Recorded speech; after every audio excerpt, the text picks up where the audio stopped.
ഞാൻ ഒരാൾക്കൊരു സർപ്രൈസ് കൊടുത്തപ്പോൾ ആ വ്യക്തി അതിൻ്റെ 10,000 മടങ്ങനെ സർപ്രൈസ് ആക്കിയ കഥ കേൾക്കണോ? ഞാൻ പലതവണ ആലോചിച്ചു നിങ്ങളോട് പറയണോ വേണ്ടേന്ന്, കുറച്ച് എസ് പി ആവുമെന്ന്.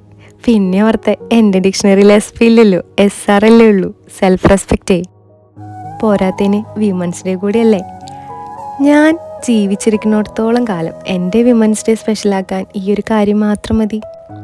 ആ അപ്പോൾ കഥ പറഞ്ഞു തരാം. അല്ലേ വേണ്ട, നിങ്ങൾ കണ്ടോ? അന്ന് സാറിൻ്റെ മുഖത്ത് കണ്ട ചിരി ഞാൻ 5-6 മണിക്കൂർ എടുത്ത് വരച്ചു തീർത്ത ആ ചിത്രത്തിന് ആകാശത്തിലെ നക്ഷത്രത്തേക്കാ തിളക്കം കൊടുത്തു. അങ്ങനെ ഞാൻ ഇൻറ്റേൺഷിപ്പ് കഴിഞ്ഞ് കോളേജിൽ നിന്ന് പോകുന്നതിന് ശേഷം ഒരു വിമൻസ് ഡേക്ക് എൻ്റെ കുറച്ച് ജൂനിയേഴ്സ് എനിക്ക് ഒരു വീഡിയോ അയച്ചു തന്നു. അതാണ് ഈ വീഡിയോ.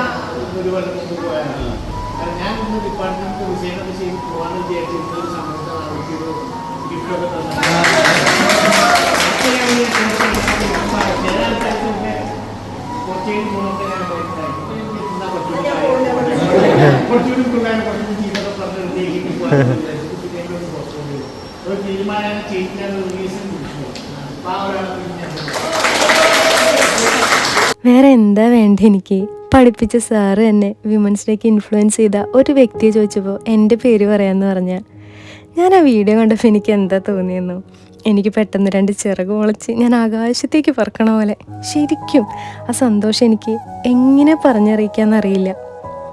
എന്നും ഒരു സ്റ്റുഡൻ്റ് എന്ന നിലയിലും ഒരു ആർട്ടിസ്റ്റ് എന്ന നിലയിലും ഒരു വുമൻ എന്ന നിലയിലും അഭിമാനിക്കാനും സന്തോഷിക്കാനും മരണം വരെ എനിക്കത് മാത്രം മതി. അതുകൊണ്ട് വിമൻസ് ഡേ എന്ന് കേൾക്കുമ്പോൾ എൻ്റെ മനസ്സിൽ ആദ്യം തെളിയണ മുഖം സാറിൻ്റെയാണ്. Thank you sir for making me feel valued.